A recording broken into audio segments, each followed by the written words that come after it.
അപ്പോൾ സമയം ഏകദേശം ഒരു 5 മണിയായിട്ടുണ്ട്. ഞാനും ലാലോട്ടനും സാൻവിയും കൂടെ പോകുന്നത് കൊട്ടിയൂരിലേക്കാണ്. ഇത് ഞങ്ങൾ ഇക്കഴിഞ്ഞ ഞായറാഴ്ച പോയതിൻ്റെ വീഡിയോ ആണ്. കുറച്ച് സാങ്കേതിക തകരാറുകൾ കാരണം ഞാനത് അപ്ലോഡ് ചെയ്യാൻ കുറച്ച് വൈകിയെന്ന് മാത്രം. അപ്പോൾ ഞങ്ങൾ മൂന്നാളേ ഉള്ളൂ, വീട്ടിൽ നിന്ന് വേറെ ആരും ഇല്ല. അപ്പോൾ വസുമോനെ കൂട്ടിയിട്ടില്ല. ഒന്നാമത് നല്ല മഴയാണ്, അതുപോലെ കൊട്ടിയൂർ ഭയങ്കര തിരക്കുമാണ്. അപ്പോൾ ഞങ്ങൾ മാത്രമാകുമ്പോൾ അവനെ മാനേജ് ചെയ്യാൻ പറ്റൂല. അവനിവിടെ നിന്നോളും, വലിയ ബുദ്ധിമുട്ടുകളൊന്നുമില്ല, ഇവിടെയുള്ളവരോടൊക്കെ അവൻ നിന്നോളും. അപ്പോൾ ഏകദേശം ഒരു 7:30 7:45 ആകുമ്പോഴത്തേക്ക് ഞങ്ങൾ കൊട്ടിയൂരിൽ എത്തിയിട്ടുണ്ട്. നല്ല മഴയാണ്, നല്ല തിരക്കുമാണ്. എന്തോ ദൈവം സഹായിച്ചിട്ട് ഞങ്ങൾക്ക് വലിയ ബ്ലോക്ക് കിട്ടിയിട്ടില്ല. പക്ഷെ അമ്പലത്തിന്റെ സൈഡിൽ എത്തുമ്പോഴേക്കും ഭയങ്കര ബ്ലോക്ക് ആയിട്ടുണ്ട്. അപ്പോൾ ഞങ്ങൾക്ക് അമ്പലത്തിന്റെ ബാക്ക് സൈഡിലായിട്ട് ഒരു വീട്ടിൽ വണ്ടി വെക്കാൻ പറ്റി. ഞങ്ങൾ അവിടെ വണ്ടി വെച്ചിട്ട് അമ്പലത്തിലേക്ക് നടക്കുകയാണ്. അപ്പോൾ അമ്പലത്തിന്റെ ബാക്ക് സൈഡ് ആണെന്ന് തോന്നുന്നു, എനിക്ക് കറക്റ്റ് അറിയില്ല. ഈ സ്റ്റെപ്പ് ഒന്നും ഇറങ്ങിയിട്ട് ഞാൻ ഇതുവരെ അമ്പലത്തിൽ പോയിട്ടില്ല. ഫ്രണ്ട് സൈഡിലൂടെയാണ് ഇതുവരെ പോയിട്ടുള്ളത്. അപ്പോൾ ഇതൊരു ബാക്ക് സൈഡിലെങ്ങാണ് ഒരു സ്റ്റെപ്പൊക്കെ ഇറങ്ങിയിട്ടാണ് പോകുന്നത്. അപ്പോൾ ഏകദേശം ഒരു പുഴത്തീരത്ത് എത്തുന്നുണ്ട്. അപ്പോൾ അവിടെ ഭയങ്കര ക്യൂ എല്ലാം നിൽക്കുന്നുണ്ട്. അപ്പോൾ ഞങ്ങൾ ക്യൂ ഒന്നും നിന്നിട്ട് എന്തായാലും തൊഴുന്നില്ല. കാരണം അത്രയും സമയം നമുക്ക് ബസ്സും ഇല്ലാത്തത് കൊണ്ട് നിൽക്കാൻ ബുദ്ധിമുട്ടാണ്. അതുമല്ല സാൻവിയും ചെറുതാണ്, ഈ മഴയത്ത് നിൽക്കുക എന്നുള്ളത് ഭയങ്കര പ്രയാസമാണ്. അപ്പോൾ ഞങ്ങൾ അവിടെ നിന്ന് കുളിച്ചിട്ടില്ല, വീട്ടിൽ നിന്ന് കുളിച്ചിട്ട് വന്നതാണ്. അവിടെ നിന്ന് മുങ്ങി കുളിച്ചിട്ടില്ല. ജസ്റ്റ് കാലും മുഖമൊക്കെ ഒന്ന് കഴുകി. അതുമല്ല പുഴയിൽ നല്ല വെള്ളം നന്നായിട്ട് ഉയർന്നിട്ടുണ്ട്. അപ്പോൾ കയറൊക്കെ കെട്ടിയിട്ടുണ്ട്, ആരോടും അങ്ങോട്ട് പോവരുത് എന്നെല്ലാം പറയുന്നുണ്ട്. അപ്പം ഞാൻ ഒന്നുമില്ല, അവിടുന്ന് ജസ്റ്റ് 2 കല്ലെടുത്ത് അതൊരച്ച് ചന്ദനം തൊട്ട്. ഈ കല്ലുകൾ ഉരച്ച് കഴിഞ്ഞാൽ 2 കളറുകൾ വരും എന്നൊക്കെ ഞാൻ കേട്ടിട്ടുണ്ട്. പക്ഷേ ഇതിന്റെ ഐതിഹ്യം എന്താണ്, പൊരുൾ എന്താണെന്നുള്ളത് എനിക്ക് കറക്റ്റ് അറിയില്ല. സാധാരണ പോയാൽ ചെയ്യുന്ന ഒരു കാര്യം ആയതുകൊണ്ട് ചെയ്തു എന്ന് മാത്രം. അപ്പോൾ ഞങ്ങൾ അമ്പലത്തിലേക്ക് എത്തി. അമ്പലത്തിൽ കാണാൻ ഭയങ്കര തിരക്കാണ്, അത്രയും ആൾക്കാരുണ്ട്. അതുമല്ല അതിൻ്റെ കൂടെ തന്നെ ഈ കൊടയും ഉണ്ട്. അപ്പോൾ ഈ കൊടയും പിടിച്ചിട്ട് അമ്പലം ചുറ്റി വരിക എന്നുള്ളത് ഭയങ്കര ടാസ്ക്കാണ്. അപ്പം ഞാനും സാൻവിയും ആദ്യം ഇറങ്ങി, അതിൻ്റെ പിറകിൽ ലാലോട്ടനും ഇറങ്ങി. അപ്പോൾ ക്യൂ നിൽക്കുന്നില്ല, ഞങ്ങൾ ജസ്റ്റ് അമ്പലം ഇങ്ങനെ തൊഴുതിട്ട് പ്രദക്ഷിണം വെച്ചിട്ട് വരുന്നേ ഉള്ളൂ. അപ്പോൾ സാൻവിൻ്റെ കൈ ഞാൻ മുറുക്ക പിടിച്ച് ഞങ്ങൾ ഒന്ന് അമ്പലമൊക്കെ പ്രദക്ഷിണം വെച്ച് നന്നായിട്ട് പ്രാർത്ഥിച്ച്. അപ്പോൾ കൊട്ടിയൂരിനെ പറ്റിയിട്ട് ഈ വീഡിയോ കാണുന്നവർക്കൊക്കെ അറിയായിരിക്കും. എനിക്കറിയാവുന്ന കുറച്ച് കാര്യങ്ങളുണ്ട്. അതെന്തൊക്കെയാണെന്ന് വെച്ചാൽ, കണ്ണൂർ ജില്ലയിലാണ് കൊട്ടിയൂർ സ്ഥിതി ചെയ്യുന്നത്. അപ്പോൾ ഒരു കാടിന് നടുവിലാണ്. ഇപ്പോൾ 2 ക്ഷേത്രങ്ങളുണ്ട്, അക്കരെ കൊട്ടിയൂരും ഇക്കരെ കൊട്ടിയൂരും. ഇക്കരെ കൊട്ടിയൂർ സാധാരണ നിത്യപൂജകൾ ചെയ്തു വരുന്ന ഒരു അമ്പലമാണ്. അക്കരെ കൊട്ടിയൂർ ഉത്സവം ആരംഭിച്ചു കഴിഞ്ഞാൽ ഇക്കരെ കൊട്ടിയൂർ അടച്ചിടും. അപ്പോൾ അവിടുത്തെ ഐതിഹ്യം എന്താണെന്ന് വെച്ചാൽ, ഇവിടെ ഒരു ദക്ഷയാഗം നടന്നിട്ടുണ്ടായിരുന്നു. അതായത് സതീദേവിയുടെ പിതാവായ ദക്ഷൻ അവിടെ ഒരു യാഗം നടത്തി. അപ്പോൾ സതീദേവി പരമശിവനെ കല്യാണം കഴിച്ചത് ദക്ഷന് ഇഷ്ടമുണ്ടായിരുന്നില്ല. അപ്പോൾ യാഗം നടക്കുന്ന സമയത്ത് ദക്ഷൻ സതീദേവിയെയും പരമശിവനെയും മനഃപൂർവ്വം യാഗത്തിൽ നിന്ന് ഒഴിവാക്കി. പക്ഷെ സതീദേവി അവിടെ പോകാൻ ശ്രമിച്ചു. ശിവൻ പിന്തിരിപ്പിക്കാൻ നോക്കി, പക്ഷെങ്കിൽ സതീദേവി അവിടെ പോയി. അപ്പോൾ വിളിക്കാത്ത സ്ഥലത്ത് ചെന്നപ്പോൾ ദക്ഷൻ അവിടുന്ന് എല്ലാവരുടെയും മുന്നിൽ വെച്ചിട്ട് സതീദേവി അപമാനിച്ചു. ആ അപമാനം സഹിക്ക വയ്യാണ്ട് സതീദേവി അവിടെ യാഗം നടക്കുന്ന അഗ്നിയിൽ ജീവനൊടുക്കി. ഈ സമയത്ത് ശിവൻ തപസ്സിരിക്കുകയായിരുന്നു. അപ്പോൾ ഇത് ശിവൻ അറിയുകയും ആ ഒരു ദേഷ്യത്തിൽ ശിവൻ തൻ്റെ ജട നിലത്തടിച്ചിട്ട് വീരഭദ്രനെ സൃഷ്ടിച്ച്, വീരഭദ്രൻ യാഗഭൂമിയിലെത്തിയിട്ട് ദക്ഷന്റെ ദീക്ഷ വലിച്ചെറിഞ്ഞ്. ഈ ദീക്ഷയാണ് ഓടപ്പൂവായിട്ട് മാറിയെന്നാണ് പറയുന്നത്. എന്നിട്ട് ദക്ഷനെ കൊലപ്പെടുത്തി. അപ്പോൾ ഈ യാഗം പൂർത്തിയാക്കാത്തത് കൊണ്ട് എല്ലാവരുടെയും അഭ്യർത്ഥന പ്രകാരം ദക്ഷനെ പുനർജീവിപ്പിച്ച്. അപ്പോൾ പിന്നീട് ദക്ഷന്റെ തല ആടിന്റെ തലയായിട്ടാണ് പുനർജീവിപ്പിച്ചെന്നൊക്കെയാണ് പറഞ്ഞു കേട്ടിട്ടുള്ളത്. അപ്പോൾ ശിവൻ സതീദേവിയുടെ ശരീരമായിട്ട് അലയാൻ തുടങ്ങി. മഹാവിഷ്ണു സുദർശന ചക്രത്താൽ സതിയുടെ ശരീരം 51 കഷ്ണങ്ങളാക്കി ചിതറിപ്പിച്ചു.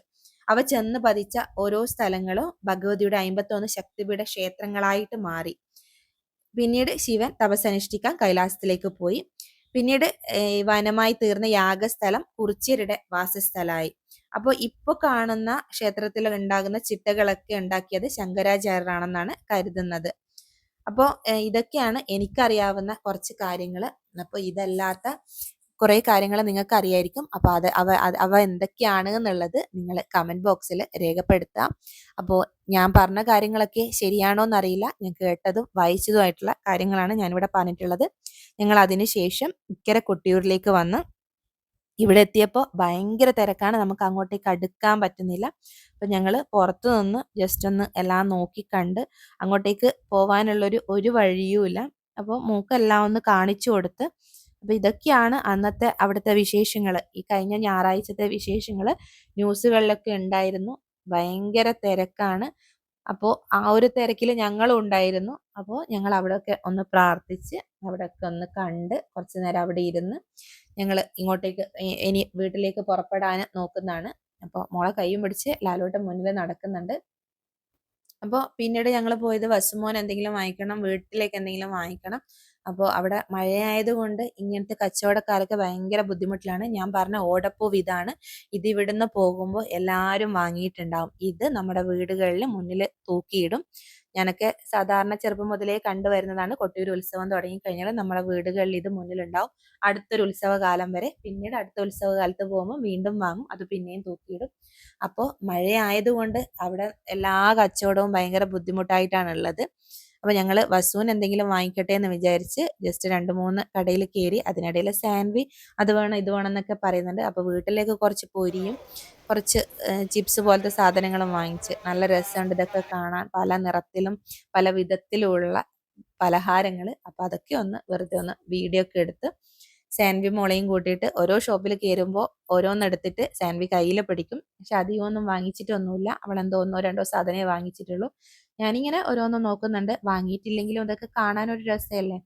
അപ്പോൾ ജസ്റ്റ് എല്ലാം ഒന്ന് കണ്ട്. അപ്പോൾ അതിനിടയിലാണ് നമ്മളെ പഴയ കാലത്തെ മുട്ടായികളില്ലേ അതും ഉണ്ടായിരുന്നു അവിടെ.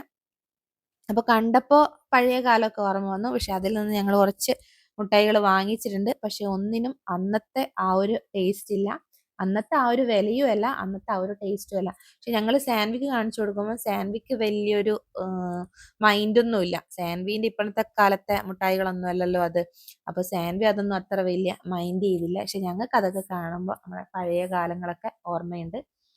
അപ്പോൾ ഇതൊക്കെ ഒന്ന് ജസ്റ്റ് ഒന്ന് വീഡിയോ എടുത്തു എന്ന് മാത്രം. അപ്പോൾ ഇതൊക്കെ ഇങ്ങനെയല്ലേ കാണാൻ പറ്റുള്ളൂ. അപ്പോൾ നമ്മുടെ നാട്ടിൽ എന്തെങ്കിലും പരിപാടികളൊക്കെ വരുമ്പോഴാണ് ഇപ്പം ഇങ്ങനത്തെ മുട്ടായികളൊക്കെ കാണുന്നത്. അപ്പോൾ അതൊക്കെ കഴിഞ്ഞ് അവിടുന്ന് ഞങ്ങൾ തിരിച്ച് ഇങ്ങോട്ടേക്ക് നടന്ന് വരുന്നതാണ്. ശരിക്കു പറഞ്ഞാൽ പുഴയുടെ അപ്പുറത്തെ അറ്റത്താണ് വണ്ടി ഉള്ളത്, ഞങ്ങൾ ഇപ്പുറത്തെ അറ്റത്താണുള്ളത്. പക്ഷെ പുഴ കടക്കാൻ ഞങ്ങൾ നിന്നില്ല, കാരണം ആ ക്യൂ ഞങ്ങൾക്ക് കിട്ടും.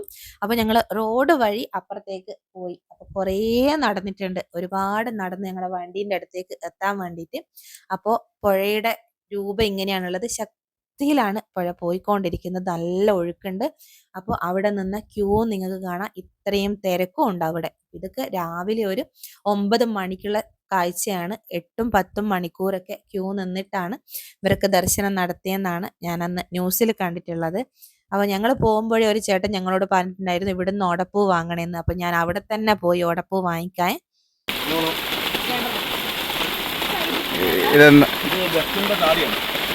രക്ഷയാഗം നടന്നപ്പോൾ ദക്ഷൻ്റെ താടി വരുന്നതാണ്. അപ്പോൾ ഇവിടെ വരുന്നവരല്ലേ ഇത് എടുത്തിട്ട് പോകും. വാങ്ങിയിട്ട് വീടിൻ്റെ മുന്നിൽ കേട്ട ഐശ്വര്യമായിട്ടുള്ളത് പ്രസാദ കുട്ടിയുടെ.